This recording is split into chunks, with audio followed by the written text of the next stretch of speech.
નમસ્કાર, અમારી વિશેષ રજૂઆતમાં આપ સર્વેનું સ્વાગત છે. હું છું આપની સાથે ભાગ્યશ્રી. આજે એક પર્દાફાશ કરવા અમે જઈ રહ્યા છીએ. હિંમતનગરની આજે વાત કરવી છે, કારણ કે સવાલ છે એક નાની બાળકીનો. જી હા, હિંમતનગરની વાત કે જ્યાં પ્રેમપુરમાં ગોપાલ કંપનીના ગાંઠિયાના પેકેટ્સમાંથી મૃત ઉંદર નીકળવાની ઘટના પ્રકાશમાં આવી છે. આપને જણાવીશું કે પ્રેમપુર એક નાનકડું ગામ છે. એમાંથી એક દુકાનમાંથી 500 ગ્રામ ગોપાલ કંપનીના ગાંઠિયાનું પેકેટ્સ ખરીદવામાં આવ્યું હતું. ગાંઠિયા બાળકીને ખાવા માટે આપવામાં આવ્યા. ત્યારબાદ પેકેટ્સમાંથી એક ઉંદર નીકળ્યો. બાળકીની માતાએ જ્યારે પેકેટમાં હાથ નાખી ગાંઠિયા લેવા ગયા ત્યારે તેમને મૃત ઉંદર જોવા મળ્યો હતો.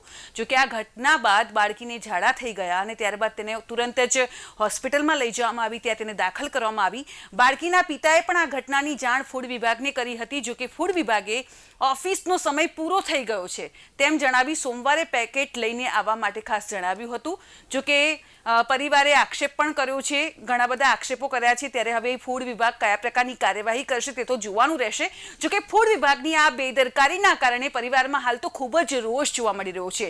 આ ઘટનાથી ગોપાલ કંપનીની ગુણવત્તા ઉપર તો સવાલો ઊભા થઈ રહ્યા છે. ત્યારે આપને જણાવીશ કે આ પહેલી એવી ઘટના નથી કે પહેલીવાર બની હોય. આ પહેલા પણ પાપડમાંથી જીવાત નીકળી હતી અને ફરી એકવાર વારંવાર આ પ્રકારની ઘટનાઓ થઈ રહી છે. ત્યારે સવાલ એ થઈ રહ્યો છે કે ગોપાલ નમકીન ઉપર આખરે કાર્યવાહી ક્યારે કરવામાં આવશે? ક્યાં સુધી લોકોના આરોગ્ય સાથે ચેડા થતા રહેશે? આ ગંભીર સવાલો થઈ રહ્યા છે.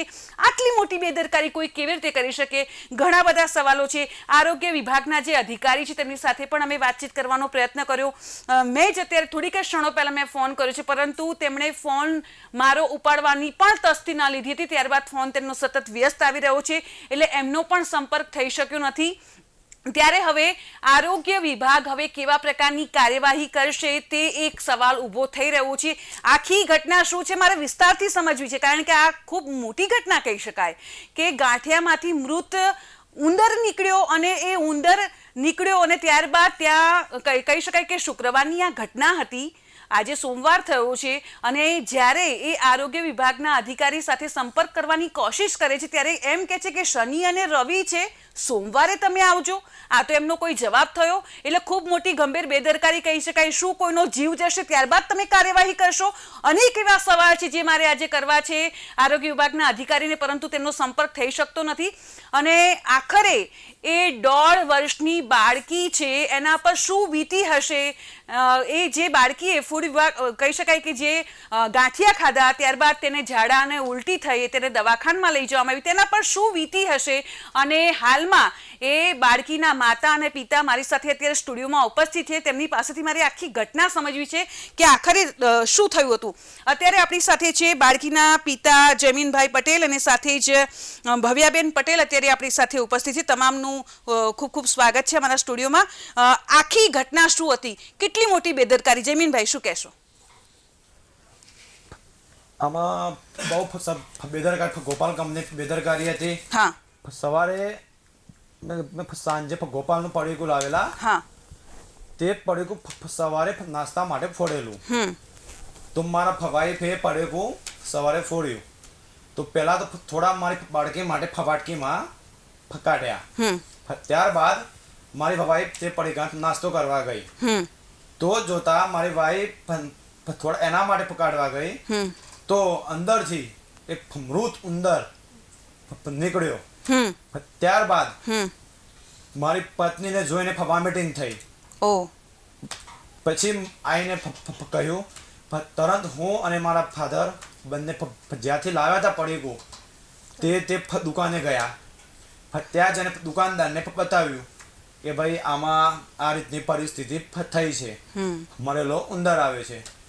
તો તે દુકાનદાર ભાઈએ એને જે કમ્પ્લેન દુકાનદાર ભાઈએ જ ફોન કર્યો. હિંમતનગર સબસિડી જે હોય છે ત્યાં હિંમતનગર વેપારીમાં, ત્યાંથી તો થોડી ક્ષણોમાં ત્યાંથી ડીલર લોકો આવ્યા. 2 ડીલર લોકો આવ્યા હિંમતનગરથી. તેમને અમે જાણ કરી કે આ રીતે બન્યું છે. તો તે એમનો ડીલર લોકો જવાબ હતો તે આવું થઈ જ ના શકે, અમારી કંપનીમાં આવું બને જ નહીં. અમને કીધું આવ્યું છે ભાઈ, 100% છે. તો તેમને સેમ્પલ લઈને તમે ગયા હશો? ને એ જે ભાઈ હતા તે ભાઈ અમારે ગામમાં આવ્યા હતા ડીલર ઓકે, અમે અહીંયા બોલાવ્યા. ઠીક છે. ભવ્યાબેન બાળકીના માતા છે, તેમની સાથે મારે વાતચીત કરવી છે. ભવ્યાબેન, આપ એ સેમ્પલ અત્યારે સ્ટુડિયોમાં તમામ જે દર્શકો છે અમારા તે જોઈ રહ્યા છે, આપ બતાવી શકો સેમ્પલ લઈને આપ સ્ટુડિયોમાં આવ્યા છો? આપ હા આવ્યા છે. બિલકુલ, એ સેમ્પલ મને બતાવશો. ભવ્યાબેન, આપ શું કહેવા માંગો છો? કેમેરામાં તો રેકોર્ડ થઈ જશે, પણ ત્યાં સુધી મારે આપની સાથે વાતચીત કરવા માંગુ છું. એક માતા તરીકે આપને કેટલું દર્દ થયું, આપને શું કહેવું છે? કારણ કે જે રીતે આ ઘટના કહેવાય એ ખૂબ જ ગંભીર બેદરકારી કહી શકાય, ત્યારે હવે આપનું શું કહેવું છે? મારી દીકરી જેટલી દુઃખ એને જેટલું બી તકલીફ થઈ એના કરતાં ડબલ મને તકલીફ થઈ જાય. એને જોવું એટલે બિલકુલ એ જેવી વોમિટિંગ કરે એવું ડાયરેક્ટ મને રડું. અત્યારે બી હું વાત કરું છું તો બી મારી આંખોમાં પાણી ચાલુ થઈ જાય. હું મારી દીકરીને આમ એક સિમ્પલ એને શરદી બી થઈ જાય ને તો બી હું ડૉક્ટરને બી એટલું કહું છું, એકવાર તમે ચેક કરો, રિપોર્ટ કરો. આ તો વોમિટિંગ થઈ અને ફૂડ પોઈઝન જેવું થઈ ગયેલું છે, તો એનો તો શું મિનિંગ એમ? એને તો હું એટલું મતલબ કે એટલું એને રાખું, એટલે એના પ્રત્યે એટલું છે મારા જોડે કે હું એને સિમ્પલ તાવ ફીવર જેવું બી થયું હોય તો બી હું એને જોઈ શકતી નથી. આ તો એને ફૂડ પોઈઝનિંગ અને તાવ, અને અત્યારે તો બહુ 2 દિવસ પહેલા તો બહુ બીમાર હતી. અત્યારે થોડું રિકવરી થઈ છે તો થોડું સારું છે મને. 2 દિવસ પહેલા તો હું કશું કહી બી નથી શકતી કે હું ઓકે છું એમ. સૌથી પહેલા જાણ કોને થઈ? બાળકીને પેકેટ્સ તોડીને તમે આપી દીધું એટલે બાળકીને તો ખબર ના પડે, 1.5 વર્ષની છે એટલે સૌથી પહેલા જાણ કોને થઈ? મને જ જાણ થઈ હતી. ફર્સ્ટ ઓફ ઓલ મેં સવારે વહેલા, આમ તો લેટ ઉઠો છો પણ એ દિવસ વહેલા ઉઠી ગઈ એટલે મારે કામ હતું એટલે એને મેં ગાંઠિયા આપે થોડા ખાવા, તો એને ખાવા લીધા અને હું કામ કરવા લાગી. અને થોડો ટાઈમ થયો 10, 15 કે 20 મિનિટ સમથિંગ જેવું, તો પછી મારે જોબ જવાનો ટાઈમ થયો એટલે મેં લીધા. બોક્સની અંદર થોડા તો કાઢી દીધા અને પછી હું લેવા ગઈ ને તો અંદર નીકળ્યો મળેલો. અને બહુ એટલી સ્મેલ બી નથી આવતી, એ વખતે કશું જ નહોતું. આજે જ્યારે 2 દિવસમાં જોઈએ તો એટલી સ્મેલ અને એટલી વોમિટિંગ થાય છે એની જગ્યાએ, જ્યારે આમ જોઈ બી નથી શકતા કે આને જોડે રાખી બી નથી શકતા અમે. બિલકુલ બિલકુલ સાચી વાત છે. તો આ ગંભીર બેદરકારી કહી શકાય. તમે જોઈ શકો છો કે ગોપાલ નમકીન આ કઈ નાનું યુનિટ નથી ભાઈ, કારણ કે રાજકોટમાં સૌથી મોટું આનું યુનિટ છે. અને ગાંઠિયા હોય કે પછી વેફર હોય, તમામ લોકો હવે ગોપાલથી બધા પરિચિત છે. તમામ ગામડાથી માંડીને શહેરમાં આ બ્રાન્ડના નામે પડીકા વેચાતા જ હોય છે. આ પહેલા પણ પાપડમાંથી જીવાત નીકળી હતી, ફરી એકવાર હવે કહી શકાય કે આમાંથી મૃત ઉંદર નીકળ્યો છે. ત્યારે હવે આરોગ્ય વિભાગ શાની રાહ જોઈ રહ્યું છે તે એક સવાલ થઈ રહ્યો છે. કારણ કે આરોગ્ય સાથે ચેડા, તમે કહી શકાય કે લોકોના સ્વાસ્થ્ય સાથે તમે ચેડા કરતા રહેશો અને આખરે અમે બંધ બેસીશું એવું તો ચાલશે જ નહીં. કારણ કે ભારત ટાઈમ્સ ન્યૂઝ ઉપર તમે એક્સક્લુઝિવ અત્યારે જોઈ શકો છો કે જે રીતે બેન વાત કરી રહ્યા છે, ભાઈ વાત કરી રહ્યા છે, સ્પષ્ટપણે દેખાઈ રહ્યું છે કે ગાંઠિયામાંથી ઉંદર નીકળ્યો છે. હવે આપની સાથે મારે ભવ્યાબેન વાત કરવી છે કે હવે તમે શું અપેક્ષા રાખી રહ્યા છો? કારણ કે જે રીતે કહી શકાય કે આરોગ્ય વિભાગની જો હું વાત કરું તો આરોગ્ય વિભાગના કોઈ અધિકારી આપના ઘરે આવ્યા હતા? શું કહેવું છે તેમનું? હાજી, આપ બોલી શકો. આજે આવ્યા હતા મેડમ અધિકારી લોકો, તેમાંથી સેમ્પલ લઈ ગયા છે. આજે અંદર ગાંઠિયાનું થોડું સેમ્પલિંગ આપ્યું છે એમને. મેં કોઈ રિપોર્ટ ક્યારે આવશે આનો મારે ન્યાય જોઈએ કીધું છે. તમને એક દિવસ, કાલ ને તો પરમ દિવસ આનો રિપોર્ટ આવી જશે. અચ્છા, કાલે ને તો પરમ દિવસે રિપોર્ટ આવશે એવું કહ્યું છે? આવી જશે. અચ્છા, એટલે રિપોર્ટ થી આપ સંતુષ્ટ છો? નહીં, અમે ન્યાય જોઈએ છે અમારે. અચ્છા, કેવા ન્યાયની અપેક્ષા રાખી રહ્યા છો આપ? કે કંપની ગોપાલ કંપનીને કાયદેસરની કાર્યવાહી થવી જોઈએ સ્ટ્રિક્ટલી, યા તો કંપની સીલ મારી દો બસ. અચ્છા, એ પ્રકારના ન્યાયની અપેક્ષા રાખી રહ્યા છો. બિલકુલ. મારે ડોક્ટર્સની પણ સાથે સાથે વાત કરવી છે. જ્યારે હોસ્પિટલમાં દાખલ કરવામાં આવી આપની બાળકીને તો રિપોર્ટ્સ પણ આવ્યો હશે કે આના કારણે ફૂડ પોઈઝનિંગ થયું, આ તે વગેરે. કોઈ રિપોર્ટ્સ સામે આવ્યો છે? રિપોર્ટ છે, સરકારી રિપોર્ટ છે. જી ભવ્યાબેન, આપ બોલી શકો. સરકારી જે દવાખાનો છે ત્યાંનો રિપોર્ટ છે અમારી જોડે. અને ખાનગી દવાખાનામાં 2 દિવસ પછી એ બી દવા લેવા ગયા હતા, એ બી અમારી પાસે દવા લખેલી છે, બધું જ છે. ઓકે, એ રિપોર્ટ બતાવી શકો? ડોક્ટરનો આ ખાસ રિપોર્ટ છે અને તેમાં ચોખ્ખું જે લખ્યું છે નીચે, okay, ganthiya eating. Okay, fine. કેમેરામેનને રિક્વેસ્ટ કરીશ કે આ ઝૂમ કરીને બતાવશે. આ રિપોર્ટ છે ડૉક્ટરનો કે જેમાં ચોખ્ખું લખેલું છે કે ગાંઠિયા ખાવાથી તેને પોઈઝન થયું છે. એક્સક્લુઝિવ તસવીર ભારત ટાઈમ્સ ઉપર અત્યારે આપ જોઈ શકો છો આ રિપોર્ટ. બાળકીના માતા અને પિતા અત્યારે સ્ટુડિયોમાં ઉપસ્થિત છે અને તેમણે જ આ રિપોર્ટ અમને આપ્યો છે અને અમે આપ સુધી પહોંચાડી રહ્યા છું. જે રીતે કહી શકાય કે આ એક ઘટના બની છે, આ ઘટના ફરી એકવાર ન બને તેના માટે જ આ ખાસ આપણે કાર્યક્રમ કરી રહ્યા છે, કારણ કે અન્ય લોકો પણ જાગૃત થાય અને આવી કોઈ ઘટના બને તો અમુક લોકો ડરના માર્યા તો કશું કોઈ કાર્યવાહી પણ કરતા નથી, અવાજ પણ નથી ઉઠાવતા. ત્યારે હવે તમામ લોકોએ પણ ચેતવાની એટલી જ જરૂર છે કે ડરવાની જરૂર નથી. તમે પોતે પણ અવાજ ઉઠાવી શકો છો. અને સાથે સાથે આ જ્યાં હોસ્પિટલમાં તેને એડમિટ કરી છે, આ શું છે બેન? ઓકે, એટલે હોસ્પિટલમાં એડમિટ કરી છે તે ફાઇલ છે, રાઈટ? એ દવા બીજા ખાનગી હોસ્પિટલમાં લીધી એ દવા છે. ઓકે, ખાનગી હોસ્પિટલમાં તેને જે દાખલ કરવામાં આવી હતી, તેને જે દવા આપવામાં આવી હતી, સારવાર જ્યાં તે બાળકી એ લીધી હતી, તે ફાઇલ છે ખાનગી હોસ્પિટલની, તે પણ આપ જોઈ શકો છો. એટલે કોઈ આ બનાવટી દ્રશ્ય નથી, આ રિયલ કહાની છે. અને ભારત ટાઈમ્સ ન્યૂઝ પણ આ જે ન્યૂઝ છે, જનતા જાગે, કોઈનાથી ડરવાની જરૂર નથી, કારણ કે આ વારંવાર આ પ્રકારની ઘટનાઓ બનતી હોય છે. ત્યારે હવે સૌ કોઈની નજર છે કે આખરે આરોગ્ય વિભાગ સફાળું જાગે, ઘોર નિંદ્રામાં જે આરોગ્ય વિભાગ સૂઈ રહ્યું છે તે સફાળું જાગે અને કાર્યવાહી કરે. કારણ કે હું પહેલાંની જો વાત કરું તો SGST વિભાગે ખૂબ મોટો દંડ ફટકાર્યો હતો, સૌ કોઈને ખ્યાલ છે. અને ત્યારબાદ પણ હજુ પણ ફરી એકવાર પાપડમાંથી જીવાત નીકળવી, અન્ય એવા ઘણા બધા કિસ્સાઓ પણ આપણે જોતા હોઈએ છીએ કે પીઝામાંથી વંદો નીકળ્યો, ગરોળી નીકળી. તો આ બધું શું થઈ રહ્યું છે?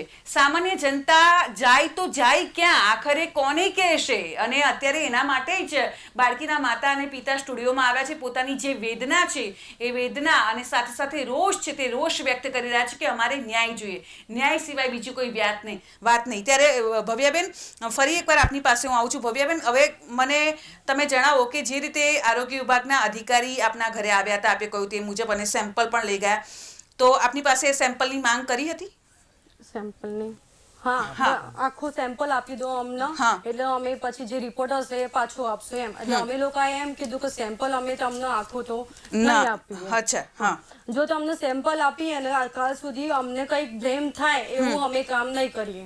એટલે એ લોકો વાંધો નહીં, તમે અમને હાફ સેમ્પલ આપો. તો એમને હાફ સેમ્પલ આપ્યું છે અમે. 2 દિવસની અંદર જે બી રિપોર્ટ હોય એમને રિટર્ન કરશું એમ. ઓકે, એટલે એ લોકો ગાંઠિયા લઈ ગયા છે અને પછી ત્યારબાદ તપાસ કરશે, હા, રિપોર્ટ કરશે એનો જે બી હશે. ઓકે, તમારી આશા અને અપેક્ષા શું છે? તમે કેવા પ્રકારના ન્યાયની ઝંખના રાખી રહ્યા છો તે મારે આપની પાસેથી સમજવું છે. હું એટલું જ ઈચ્છું છું કે જે બી ગોપાલ કંપની જે બી છે એમના જે બી મેન માણસ જે બી હોય એને બસ સ્ટ્રિક્ટલી કહું છું તો ન્યાય અમને કમ્પ્લીટ જોઈએ. સ્ટ્રિક્ટલી અમને એ કંપની સીલ થવી જોઈએ અથવા તો કોઈ બી એક્શન લેવાવું જોઈએ એની ઉપર કે કંઈ બી થવું જોઈએ બસ. અને મારી બાળકી જોડે થયું છે એવું બીજા કોઈ બાળક જોડે ના થાય એની હું પ્રે કરું છું. અને તમને બી કહું છું કે મારી બાળકી જોડે થયું છે એવું બીજી કોઈ દીકરા દીકરી જોડે ના થાય એવું રિક્વેસ્ટ કરું છું, પ્લીઝ.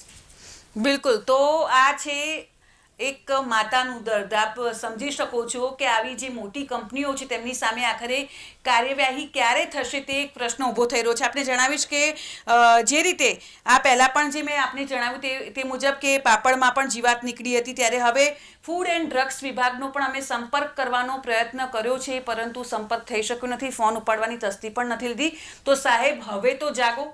ભારત ટાઈમ્સ ન્યૂઝ આપને કહી રહ્યું છે કે હવે તો સાહેબ જાગો. ક્યારે તમે કાર્યવાહી કરશો? હવે કેટલા તમારે પુરાવાની જરૂર છે? કારણ કે એક બે નહીં, આવું તો વારંવાર ઘટનાઓ બનતી હોય છે. ત્યારે હવે તમે કેવા પુરાવાની તમે જરૂરિયાત તમે માંગી રહ્યા છો તે એક પ્રશ્ન ભારત ટાઈમ્સ ન્યૂઝ કરી રહ્યું છે. જયમીનભાઈ, છેલ્લો પ્રશ્ન મારો આપનો રહેશે કે છેલ્લે આપ શું કહેવા માંગો છો? ભારત ટાઈમ્સ ન્યૂઝના તમામ દર્શકો જ્યારે આપને જોઈ રહ્યા હોય ત્યારે આપનું છેલ્લું સ્ટેટમેન્ટ શું રહેશે? સરકારને નિવેદન એ છે મારે કે આ કંપની ઉપર પેલો કાયદેસરની કાર્યવાહી કરે અને આજે જનતાને ન્યાય કેમ આપતી નથી. પહેલી વખત પણ આવું બન્યું હતું. પાપડમાંથી જીવાત નીકળી, ઉંદર નીકળ્યો, તો એના માટે પહેલી વખત જવા રીતે બીજી વખત પણ આવું થયું. હજી સુધી સરકાર કેમ જાગતી નથી કે આના માટે મારે ન્યાય જોઈએ અને હું લડવાનો જ છું આના માટે કમ્પ્લેટ ગ્રાહક સુરક્ષામાં પણ ફરિયાદ હજી કરવાનો છું જઈને હું અને મારે કમ્પ્લેટ આ કંપની ગોપાલ કંપની ઉપર કાયદેસરની કાર્યવાહી થવી જોઈએ. ઓકે, એટલે આપ પોલીસ સ્ટેશનમાં ગોપાલ નમકીન વિરુદ્ધ ફરિયાદ પણ દાખલ કરવાનો છો, એફઆઈઆર દાખલ કરવાનો છો? ગ્રાહક સુરક્ષામાં શામાં પણ હું દાખલ કરવાનો છું. Okay okay. અને આ બળીકો જે અત્યારે કેટલી અંદરથી વાસ મારે છે જોઈ રહ્યા તમે કેટલી સ્મેલ મારે છે. પણ આ બળીકો તમે તમારા જે ગોપાલ કંપનીના માલિક છે એ પડીકુના તમારા નાની છોકરો હોય તો તેમને આ પડીકું આને તમે ખવડાવો. મારે એ જોઈએ તમે ખવડાવી જો. મારી દીકરી જેટલી તકલીફમાં પડી છે તમે જોઈ લો કે કેટલી તકલીફમાં પડે છે, કેટલી તકલીફ થાય છે. અત્યાર સુધી કોઈ બી તમને કોઈ સામેથી કોઈ આન્સર નથી મળ્યો તો શું સમજવાનું? આ તો મારી દીકરીને કઈ થઈ ગયું હોત તો તમે શું કરો તે વખતે? કઈ બનવાનું બની ગયું જવાબદાર કોણ રહેતાનું? તો આ જે રોષ છે, થેન્ક યુ સો મચ અમારી સાથે જોડાવા માટે. તો આ જે રોષ છે અને એ રોષ કેમ ના હોય? કારણ કે 1.5 વર્ષની અને એમાં પણ કદાચ 1 મહિનો ઓછો છે, ખૂબ નાની બાળકી કહી શકાય અને એ બાળકીએ ગાંઠિયા ખાધા છે. કહી શકાય કે ભગવાનના આશીર્વાદ કે કંઈ થયું નથી અને બાળકી અત્યારે સલામત છે. પરંતુ ફરી એકવાર આવી ઘટના ન બને તે માટે જ અત્યારે ભારત ટાઈમ્સ ન્યૂઝ આપનો અવાજ બની છે. જી હા, અત્યારે જે અમે વિશેષ રજૂઆત અત્યારે કહી શકાય જે માતા અને પિતાને હિંમતનગરથી અહીંયા અમે બોલાવ્યા છે અને પોતે પણ એમની વેદના રજૂ કરવા માટે અહીંયા સ્ટુડિયોમાં પહોંચ્યા છે, ત્યારે આપનો અવાજ બની છે અને આપનો અવાજ બનતી રહેશે. કારણ કે સતત આવા પ્રશ્નો થશે તો ભારત ટાઈમ ન્યૂઝ તો સતત આપણે આ ન્યૂઝ બતાવતું રહેશે અને કહી શકાય કે જે પણ માહિતી હશે એ સત્ય જે હશે તે બહાર લાવશે ને લાવશે જ. કારણ કે આખરે આ સવાલ છે જનતાનો, આખરે આ સવાલ છે નાની બાળકીનો, ત્યારે તો પ્રશ્ન ભારત ટાઈમ્સ ન્યૂઝ ઉઠાવશે જ. ત્યારે હવે આશા છે કે જે રીતે ફૂડ એન્ડ ડ્રગ્સ વિભાગ તે સેમ્પલ લઈ ગયા છે, હવે તપાસ કરી રહ્યા છે અને તપાસ બાદ કાર્યવાહી કરશે તેવી બાહેધરી આપી છે, આશ્વાસન આપ્યું છે. ત્યારે હવે કોઈ ઠોસ પગલાં લેશે તેવા આશ્વાસન તો આપવામાં આવ્યું છે, પરંતુ હવે કાર્યવાહી ક્યારે કરશે તે જોવાનું રહેશે. આ સાથે અમારી વિશેષ રજૂઆતમાં અત્યારે બસ આટલું જ. વધુ સમાચારો માટે આપ જોતા રહો ભારત ટાઈમ ન્યૂઝ. રજા આપશો. નમસ્કાર.